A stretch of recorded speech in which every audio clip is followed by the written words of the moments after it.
Ça n'a pas de sens. Le sens, tiens, ça y est, c'est le ministère qui m'appelle pour me dire oui, on a besoin de toi. Non, sur le numérique, il peut y avoir toute une tapée de droits qui n'ont rien à voir entre eux, qui ne signifient pas du tout le même type d'exploitation, ni le même type d'économie. Donc, qu'est-ce que je gagne là-dessus? Quel est à quoi est-ce que je peux m'opposer à certaines exploitations et pas à d'autres? Parce qu'il y a des exploitations qui peuvent ne pas me plaire. Hein. Voilà, c'est mon droit, c'est ça le droit moral. Et quand on leur demande de détailler, ils disent bon d'accord, allez, on raille. Oui, il y a ça. Parce qu'ils n'en ont pas la moindre idée eux-mêmes. On va terminer là, si vous voulez faire une petite conclusion. Est-ce qu'il y a une question d'abord?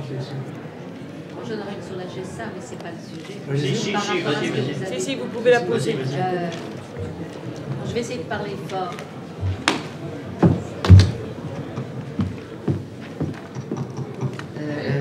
La GESA, c'est très compliqué.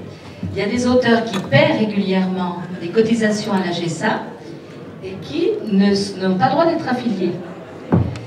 Ah si. Bon, c'est ma première remarque. Et ma deuxième remarque, il y a des auteurs qui ne sont donc pas bénéficiaires, affiliés à la GESA, mais qui peuvent parfaitement aller dans des classes. Il y a une lettre modèle qui est diffusée par la Société des gens de lettres, c'est effectivement issu de cette loi, mais ils n'ont pas obligation d'être à la GESA pour pouvoir intervenir dans les classes et être payés sur facture. Vous avez parfaitement raison, madame. Il ne s'agissait pas du tout du fait d'aller dans les classes et parler de son œuvre. Ça, tout le monde a le droit de le faire, hein, sans aucun problème.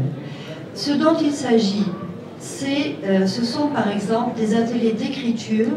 Je parle d'ateliers d'écriture. Ah non. Ah non. Non, relisez. Parce qu'il faut qu'un auteur soit affilié. Pour être affilié à la GESA, il faut atteindre un certain plafond de revenus.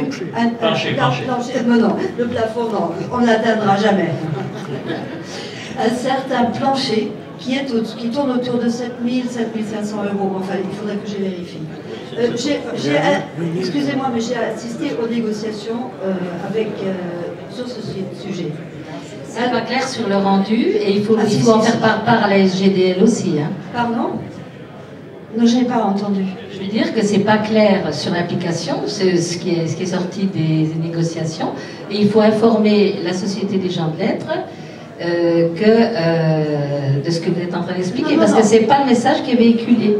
La Société des gens de lettres était une des parties qui a fait démarrer ces négociations. Donc, voilà. Le texte, à mon avis, est parfaitement clair. Il faut être affilié pour avoir le droit à des rémunérations accessoires. C'est comme ça que ça s'appelle. Voilà, qui soit considéré comme droit d'auteur. Si vous n'êtes pas affilié, vous n'êtes pas autorisé à faire des ateliers d'écriture. Ce qui est un recul. Il faut bien voir, c'est un recul. Parce que jusqu'ici, comment ça se passait? C'est qu'en général, les auteurs passaient par l'intermédiaire d'une association qui les rémunérait en droit d'auteur. Moi, personnellement, je suis pas assujetti, affilié. Je suis pas affilié, parce que je suis dans la presse par ailleurs. Je continue comme avant. Je passe par mon association me rémunère en droit d'auteur, point. Et c'est ce qui va se passer pour les gens qui ne rentrent pas dans ce cadre-là. Simplement, je pense qu'on a voulu là-dedans, à l'origine, l'idée c'était que une pression forte des auteurs pour qu'on accepte de considérer comme comptabilisés pour la sécurité sociale les ateliers d'écriture, les débats, les choses qu'ils faisaient. Bon, il y avait cette pression. Alors, ils ont voulu donner satisfaction, mais en même temps, en évitant le fait qu'il y ait des gens qui ne vivent que des ateliers d'écriture sans jamais écrire de livre. C'est tout à fait légitime. Ça ne me choque pas, moi, personnellement, comme idée. Maintenant, le problème est que derrière ça, on a cherché à faire que les gens qui n'étaient pas affiliés ne puissent pas bénéficier de prestations qu'ils font sous forme de droit d'auteur. Et ça, c'est un recul. Pour les non-affiliés, c'est un recul. Pour les affiliés, c'est une avancée. C'est ça le problème. Alors, moi, le conseil que je donne à tous les auteurs qui ne sont pas affiliés, c'est de faire comme avant, passer par une association. Mais on n'en veut pas. Ils ne peuvent pas être affiliés. Ils paient sur chaque intervention d'atelier d'écriture. Il y a des droits prélevés pour la GESA, mais oui. ils n'ont pas le droit d'être affiliés à la GESA, parce qu'ils ont par ailleurs la sécurité sociale. Ben oui, oui. Que ce soit pour les ateliers d'écriture ou pour les livres, c'est la même chose. Hein, vous avez, sur les gens qui écrivent, il y a 5% qui sont affiliés à la GESA. Ah oui. Il y a 95% des auteurs qui payent effectivement leur sécu, maladie et compagnie, qui est prélevé directement par l'éditeur, hein, qui paye ça à la GESA, ça ne leur ouvre aucun droit. Oui, mais ça, c'est de la solidarité classique en matière de droits sociaux, hein. C'est pas particulier. Pour le chômage, c'est pareil. Après, pour les auteurs qui sont affiliés, qui veulent avoir droit à la sécu, il faut qu'ils payent leur cotisation retraite. Ouais. Alors que, par exemple, dans les régimes d'indépendants de libéraux, tu payes ta sécu, tu payes tes cotisations maladie, tu as droit à l'assurance maladie. Oui, Donc il y a quand même des choses pas très nettes. Ce que jamais du côté politique on a voulu voir, c'est que un créateur, pas seulement un auteur, mais un créateur dans l'ensemble, l'immense majorité des gens qui pratiquent ces métiers sont des gens qui sont des professionnels à temps partiel. C'est-à-dire que beaucoup, pour gagner leur vie, sont obligés de faire un truc à côté, qui parfois est le principal.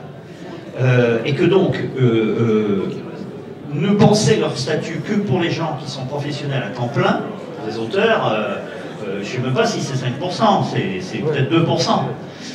On est très peu, on n'est pas 500 en France. Bon. Et en plus, sans compter qu'il y en a qui travaillent de temps en temps un peu dans la presse, des machins, ils ont un autre statut. Bon. Et que l'unicité de notre profession, qui est une de nos revendications depuis toujours, c'est-à-dire le fait que, quoi qu'on fasse, on a le même statut, c'est une chose que personne ne veut entendre nulle part. Pourtant, alors je prends un exemple qui est toujours très amusant, puis ça va être la conclusion, parce que je crois qu'il faut qu'on conclue. Imaginons que j'écris une nouvelle de science-fiction. Je la publie dans une excellente revue de science-fiction qui me rémunère. J'ai un statut. Je la publie ensuite, ou mieux, non, je vais la publier dans la presse, par exemple dans Libération ou dans Le Monde, ou dans Le Figaro. Je vais être payé en pige, donc assimilé salarié. Cette nouvelle va être choisie comme une des 10 meilleures nouvelles de l'année dans l'anthologie des 10 meilleures nouvelles de l'année. C'est un ouvrage collectif, je vais être payé au forfait, en droit d'auteur. Ensuite, je la mets dans un de mes propres recueils à moi. Là, je suis payé au pourcentage en droit d'auteur. Mais un jeune cinéaste plein d'allant et qui a beaucoup de flair comprend que ma nouvelle est extraordinaire, va faire un formidable film, décide de l'adapter. J'ai un autre statut. Et puis, évidemment, bien entendu, au passage, en voyant cet excellent film qu'a fait ce jeune homme, un autre jeune homme plein d'allant dit « mais ça ferait un formidable spectacle au théâtre, et l'adapte au théâtre, je change encore de statut. » C'est pas tout. Il y a un jeune agent étranger qui se rend compte que ma nouvelle est vraiment formidable et décide de la publier en allemand, en italien ou en péruvien. Je vais encore changer de statut parce que la loi est différente dans ce pays-là. Puis là-bas, évidemment, il y aura des jeunes gens plein d'allant qui vont faire un film péruvien ou une pièce de théâtre allemande et je changerai encore de statut. Alors, je ne vous dis pas ce qui va se passer quand tout ça va être numérisé. Parce que chaque numérisation du film, de la pièce de théâtre, de la nouvelle, c'est des statuts différents. Ça devient complètement fou. Et alors, si je décide évidemment de jouer moi-même le rôle principal du héros de la nouvelle dans le truc, de statut d'interprète, non. On est dans la folie furieuse. On est dans la folie furieuse. On a fait l'Europe maintenant, il y a quand même un certain nombre de dizaines d'années. Moi, je suis un ancien parlementaire européen. Je vais essayer de mettre ces questions dans parce que depuis Maastricht, on peut. Hein, les questions culturelles peuvent rentrer là-dedans. L'Europe s'est jamais emparée de ça, d'essayer de faire une unification du statut des artistes dans l'Europe. Enfin, je veux dire, on est vraiment complètement sur la tête, quoi. Donc, vous voyez, les chantiers pour un syndicat ou pour une association de défense professionnelle ne manquent pas. On a beaucoup de travail au Conseil permanent et Ah, elle est partie, la sorcière en chef. Oui. Une post-conclusion. Oui. Je vous conseille vivement Ah oui. la dernière brochure éditée par la Charte des auteurs-illustrateurs qui s'appelle « Le contrat dont vous êtes le héros. Comment négocier seul dans la forêt avec un dragon éparé, avec un éditeur ». C'est hyper drôle, c'est très utile et ça vaut pour tous les contrats. Alors vous pouvez le Mais il n'y en a plus. Non, vous pouvez télécharger sur le site de la Charte si vous voulez vivre un bon moment avant de vous adresser à votre éditeur. Et je vous laisse également des brochures de présentation de la Charte. La Charte d'ailleurs qui est à l'origine du tarif des interventions des auteurs, qui maintenant est monnaie courante, si j'ose dire, pour tous les auteurs de littérature générale aussi. Et également une autre brochure hilarante, le contrat d'édition al dente sous forme de petits livres de cuisine. Voilà. Recettes. Oui, des recettes, oui. Merci à tous. Merci.